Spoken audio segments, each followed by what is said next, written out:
नमस्कार, बुलेटिन में आपका स्वागत है। आपके साथ मैं हूं जीनत सिद्दीकी। शुरुआत करते हैं खबरों की।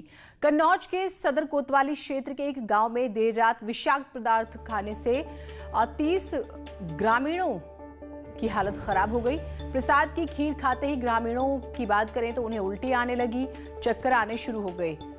ये एक कथा, भागवत कथा के समापन पर गांव में भंडारा हुआ और प्रसाद बांटा गया, लेकिन उसे खाने के बाद कुछ लोगों की तबीयत खराब हो गई। इस बारे में खबर की जाती तो डीएम, एसपी सहित कई अधिकारी गांव पहुंचे और जो लोग बीमार हुए उन्हें अस्पताल में भर्ती करवाया गया है।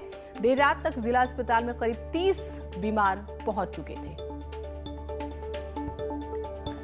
और सदर में एक गांव जुकैया है, तो वहाँ गांव वालों का अपना सामूहिक एक भागवत का कार्यक्रम था। उसी कार्यक्रम में उनके यहाँ पूरी सब्जी और खीर बनवाई गई थी। तो कुछ लोगों ने जो खीर खाई थी उनमें कुछ प्रॉब्लम उनमें आई। बच्चों में एक आध महिलाएं बच्चे आए हैं, तो उनमें गला सूखने की शिकायत हुई। तो उसको लेकर के सब लोग ये महसूस करने लगे कि इसमें कोई दिक्कत है। तो अभी तक गांव से कुल हमारे पास 11 लोग आ गए हैं और 11 लोगों का सबका इलाज चल रहा है हॉस्पिटल में। अभी किसी को कोई ऐसी दिक्कत नहीं है, सब लोग नॉर्मल कंडीशन में हैं। गांव में हमारे एसडीएम सीओ वहाँ लगे हुए हैं, एम्बुलेंस वहाँ भेज दी गई है कि और भी जो लोग होंगे जिनको किसी कोई दिक्कत है तो उनको ला करके तत्काल इलाज कराया जा रहा है। लोकेश हमारे साथ, हमारे सहयोगी जुड़े हुए हैं। लोकेश, एक दो लोगों की तबीयत खराब होती तो समझ में आता है कि शायद उन्हें खुद कोई प्रॉब्लम होगी। 30 का आंकड़ा बड़ा हो जाता है। क्या निकल कर आया है? किसी ने कोई शरारत की, कुछ जहरीला पदार्थ मिलाया या फिर कोई और कारण था? लोकेश, आप मेरी आवाज सुन पा रहे हैं? हाँ जी, ये आपको बता दें, इस गांव का जो कथा भागवत का आयोजक था उसने एक गांव में एक व्यक्ति के ऊपर आरोप लगाया है। पुलिस ने उसको पूछताछ के लिए हिरासत में ले लिया है और साथ ही साथ फूड पॉइजनिंग की अभी तक जो बात है वो सामने आ रही है कि फूड पॉइजनिंग इन लोगों को हो सकती है, कि जिस कारण इन लोगों की हालत बिगड़ी हुई है। नहीं, फूड पॉइजनिंग की तो बात है, लेकिन कारण क्या खाना खराब था, क्वालिटी बहुत खराब थी, या जो ग्रामीण आरोप लगा रहे हैं कि किसी ने जहर मिला दिया, तो क्या निकल कर आया शुरुआती जांच में? अभी शुरुआती जांच की बात की जाए तो ग्रामीणों ने जिस पर आरोप लगाया है उसको पुलिस ने हिरासत में लिया है। पुलिस की तरफ से अभी ये बयान आना बाकी है कि किसी ने कोई शरारत की है, लेकिन अभी तक ऐसी कोई बात सामने नहीं आई है जिसमें किसी ने कोई शरारत की जिसकी वजह से ये हुआ हो।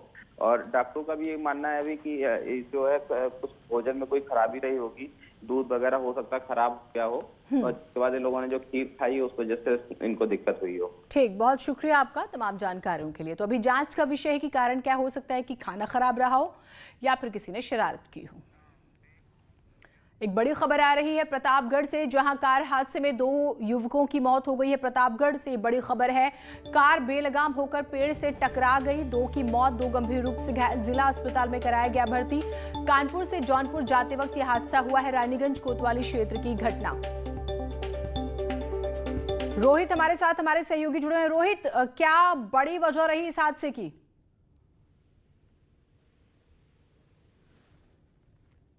जो है कानपुर से कार में जो है 4 सवार युवक जो है वो जौनपुर जा रहे थे। इसी दौरान जो है आशंका जताई जा रही थी कि ड्राइवर को नींद आई और जो तेज रफ्तार कार थी वो अनियंत्रित होकर जो है पेड़ से टकरा गई, जिसके बाद जो है जो कार सवार 4 लोग थे वो जो है घायल हुए। उनको जो है ग्रामीण और पुलिस की मदद से जो है जिला अस्पताल में भर्ती कराया, जहां पे 2 युवक की मौत हो गई है और 2 युवक की जो हालत है वो बेहद जो है नाजुक बताई जा रही है। तो पुलिस मौके पे है, जांच पे जुटी हुई है और जो युवक हैं वो कानपुर के रहने वाले बताए जा रहे हैं और उनकी शिनाख्त करने में पुलिस जुटी हुई है। ठीक, बहुत शुक्रिया आपका तमाम जानकारियों के लिए। तो ड्राइवर को झपकी आने की वजह से गाड़ी का बैलेंस बिगड़ता है, वो पेड़ से टकराती है और गंभीर हादसा होता है। 2 की मौत, 2 बुरी तरह से जख्मी। कानपुर के डीएवी डिग्री कॉलेज में छेड़छाड़ के आरोपी प्रोफेसर को सस्पेंड कर दिया गया। कॉलेज की ही एक छात्रा ने प्रोफेसर पर छेड़खानी का आरोप लगाया था। छात्रा की शिकायत पर शुरुआती जांच में कॉलेज प्रबंधन ने आरोपी प्रोफेसर को सस्पेंड कर दिया और जांच के लिए कमेटी भी बना दी। कॉलेज प्रबंधन ने साफ किया है कि जांच निष्पक्ष होगी और 1 महीने के अंदर पूरी रिपोर्ट आ जाएगी। इस रिपोर्ट के आधार पर ही आगे की कार्रवाई की जाएगी। एक छात्रा ने शिकायत की थी और मैंने भी उस छात्रा से बुला के बात की थी। उस शिकायत के आधार पे उन पे कार्रवाई की गई है और एक जांच समिति बना दी गई है। उस जांच समिति को 1 महीने में रिपोर्ट देनी है। जैसी रिपोर्ट आएगी उन पे और भी उचित कार्रवाई की जाएगी। अभी प्रारंभिक अवस्था में जो भी कार्रवाई हो सकती थी उन पे कड़ी से कड़ी अनुशासनात्मक कार्रवाई कर दी गई है, निलंबन हो चुका है। गाजियाबाद के मुरादनगर में 12वीं क्लास में पढ़ने वाले स्टूडेंट्स ने अपने टीचर पर ही फायरिंग कर दी। छात्र ने टीचर पर 4 गोलियां चलाई। गनीमत रही कि कोई भी गोली टीचर को नहीं लगी। फायरिंग के बाद आरोपी स्टूडेंट फरार हो गया। पुलिस ने परिवार वालों को हिरासत में लिया। फायरिंग का लाइव वीडियो भी वायरल हो रहा है। कृष्णा विद्या निकेतन स्कूल का ये मामला है। इसमें सचिन त्यागी जो कि एक स्कूल में टीचर हैं, उनके द्वारा एक तहरीर दी गई है कि उनके ही स्कूल का एक लड़का है, उनके 12वीं क्लास में जो पढ़ता है, मयंक चौधरी, कुछ क्लास में इन दोनों के बीच में कुछ कहा सुनी हुई थी। जिसके बाद मयंक चौधरी जब ये स्कूल से अपना वापस जा रहे थे सचिन त्यागी, तो मयंक चौधरी ने इनके ऊपर अपने कुछ साथियों के साथ, वो था 3 साथियों के साथ, और इनके ऊपर फायरिंग की, जिससे इन्होंने बताया कि ये घायल हुए हैं। बाकी मेडिकल करवाया जा रहा है। नोएडा के थाना एक्सप्रेसवे क्षेत्र के सेक्टर 135 में मौजूद एक फार्म हाउस में अवैध रूप से चल रहे हुक्का बार पर पुलिस ने छापा मारा और 3 लड़के गिरफ्तार किए गए हैं। इनके पास से विदेशी मार्का की शराब, हुक्का सहित नशे का सामान मिला। फिलहाल हुक्का बार संचालक फरार है, जिसकी पुलिस तलाश कर रही है। फार्म हाउस मालिक के खिलाफ भी कार्रवाई की बातें की जा रही हैं।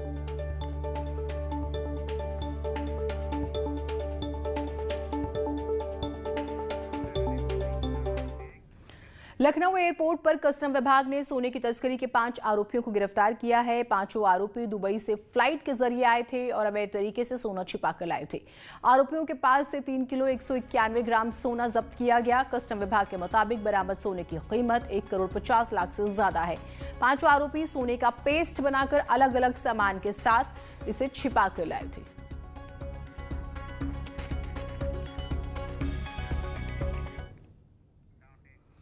मुजफ्फरनगर से बड़ी खबर आ रही है। यहां जानसठ थाना क्षेत्र में 4 साल की बच्ची का शव टॉयलेट के गड्ढे में मिला। बच्ची कल से लापता थी। पुलिस ने गड्ढे से शव निकालकर पोस्टमार्टम के लिए भिजवाया और मामले की जांच में जुट गई है। तो एक बच्ची का शव टॉयलेट के पास एक गड्ढा होता है, उसमें मिलता है। ये इन्वेस्टिगेशन का पार्ट है कि बच्ची वहां पर कैसे गई। क्या ये कोई सार्वजनिक शौचालय था जहां ये बच्ची खेलते खेलते पहुंच गई? क्या परिवार के लोग भी साथ में थे, फिर उन्हें क्यों खबर नहीं लगी? बच्ची क्या खेलते खेलते इस गड्ढे में गिर गई या फिर कोई अप्रिय घटना उसके साथ घटी? अफसोस की बात यह है कि बच्ची की मौत हो चुकी है और पुलिस इन्वेस्टिगेशन कर रही है हर पहलू पर कि आखिर बच्ची के साथ हुआ क्या था। कोई एक्सीडेंटल डेथ है या फिर ये मर्डर है। पश्चिमी उत्तर प्रदेश में महापंचायतों का दौर जारी है। कृषि कानून के विरोध में आज कांग्रेस की राष्ट्रीय महासचिव प्रियंका गांधी वाड्रा मेरठ में किसानों की महापंचायत में शामिल होंगी। पश्चिमी यूपी में प्रियंका की ये 5वीं महापंचायत होगी। मेरठ में किसान महापंचायत को लेकर कांग्रेस के कार्यकर्ताओं ने तैयारियां पूरी कर ली है। पश्चिम उत्तर प्रदेश में कई किसान महापंचायत कर चुकी प्रियंका गांधी अब मेरठ में भी राजनीतिक जमीन तलाश रही है।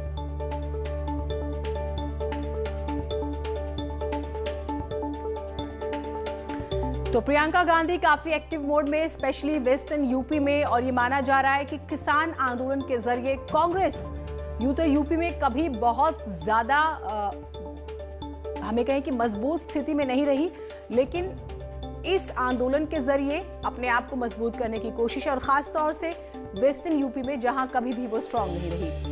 प्रियंका गांधी आज 5वीं महापंचायत में वो शामिल होंगी और ये माना जा रहा है कि तकरीबन 2 बजे तक का वक्त है जब वो यहाँ पर पहुंचेंगी और फिर महापंचायत को संबोधित करेंगी।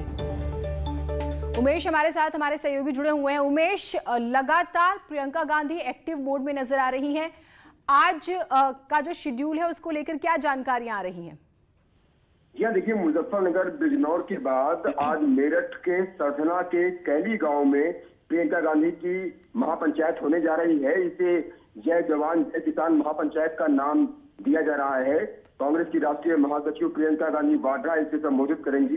तकरीबन 2 बजे तक उनके पहुंचने की संभावना है। प्रशासनिक व्यवस्थाएं भी यहां पर पूर्ण कर ली गई हैं।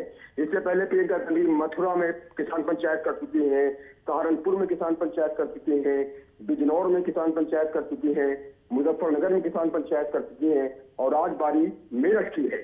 देखने वाली बात होगी कि प्रियंका गांधी वाड्रा आज जब यहाँ किसानों को संबोधित करती हैं तो वो क्या कहती हैं और कौन से राजनीतिक तीर चलाती हैं। ठीक, बहुत शुक्रिया आपका तमाम जानकारियों के लिए। उधर बागपत में राष्ट्रीय लोकदल की किसान पंचायत भी आज है। राष्ट्रीय महासचिव जयंत चौधरी पंचायत में शामिल होंगे। बागपत के टिकोली गांव के महात्मा गांधी इंटर कॉलेज में किसान पंचायत होगी। तीनों कृषि कानूनों के विरोध में किसान पंचायत बुलाई गई है। तो यहां पर भी न सिर्फ कांग्रेस पार्टी आरएलडी की जब हम बात करते हैं राष्ट्रीय लोकदल, तो वो भी, क्योंकि आप देख रहे हैं कि हाल के चुनावों में कोई बहुत बेहतर प्रदर्शन नहीं रहा, तो जयंत चौधरी भी अलग अलग जगहों पर काफी कार्यक्रम कर रहे हैं और ये कार्यक्रम भी उसी के मुताबिक माना जा रहा है। कृषि कानून का विरोध कर रहे हैं, सरकार इन्हें वापस ले। 102 दिन हो चुके हैं किसानों को आंदोलन करते हुए।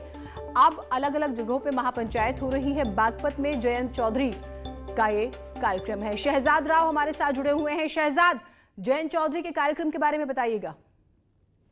देखिए, आज बागपत में जो है कृषि कानूनों के विरोध में जो है आरएलडी की पंचायत है और इस पंचायत का आयोजन खेगड़ा थाना क्षेत्र के जो है डिगोली गांव में होना है। पिछले काफी दिनों से जो आरएलडी कार्यकर्ता है पंचायत की तैयारी में लगे हैं। जयंत चौधरी लगभग 12 बजे पहुंचेंगे और इस पंचायत में भारी भीड़ पहुंचने की संभावना है। पिछले लगभग 1 महीने में 3 बड़ी रैली, किसान रैली जो है आरएलडी बागपत में कर चुकी है। कृषि कानूनों को लेकर जो है अब आरएलडी ने सियासी जमीन तलाशनी शुरू कर दी है और पिछले 1 महीने में बागपत की अलग अलग 3 विधानसभाओं में जयंत चौधरी जो है 3 रैली कर चुके हैं और आज फिर एक बार बड़ी रैली होने जा रही है। जी ठीक, बहुत शुक्रिया आपका तमाम जानकारियों के लिए। तो ये तीसरी बड़ी रैली जिसका जिक्र शहजाद भी कर रहे थे, बागपत में ही अलग अलग विधानसभाओं में जयंत चौधरी जो है पहुंच रहे हैं। प्रधानमंत्री मोदी आज बंगाल की चुनावी जंग में कूदेंगे। कोलकाता के ब्रिगेड परेड ग्राउंड में पीएम मोदी महारैली करेंगे। रैली स्थल पर सुरक्षा के जबरदस्त इंतजाम किए गए हैं। बंगाल में 8 चरणों में होने वाले विधानसभा चुनाव की तारीखों के ऐलान के बाद आज होने वाली रैली पश्चिम बंगाल में बीजेपी का पहला बड़ा कार्यक्रम होगा। बीजेपी ने इस रैली को सफल बनाने के लिए भारी भीड़ जुटाने की योजना भी बनाई है।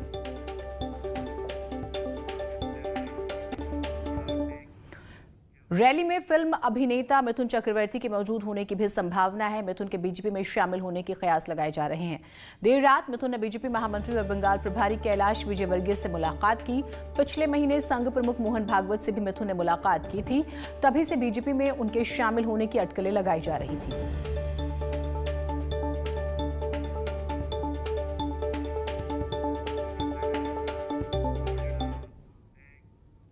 इससे पहले टीएमसी के पूर्व राज्यसभा सांसद और पूर्व रेल मंत्री दिनेश त्रिवेदी ने शनिवार को बीजेपी का दामन थामा।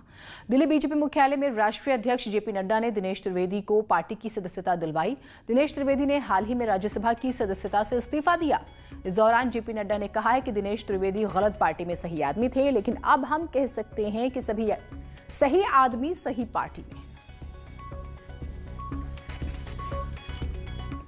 मुझे बहुत खुशी हो रही है कि दिनेश त्रिवेदी जी को भारतीय जनता पार्टी में हम शामिल कर रहे हैं और उन्होंने इच्छा जाहिर की कि वो भारतीय जनता पार्टी के सदस्य के रूप में देश की सेवा आदरणीय नरेंद्र मोदी जी के नेतृत्व में करना चाहते हैं।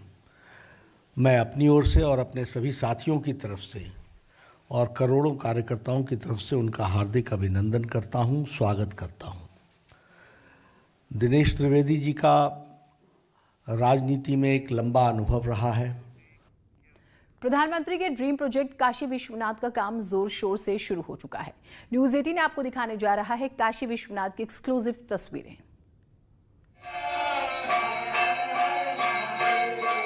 11 मार्च को शिवरात्रि है और इस मौके पर न्यूज 18 आपको सबसे पहले काशी विश्वनाथ के एक्सक्लूसिव दर्शन कराने जा रहा है।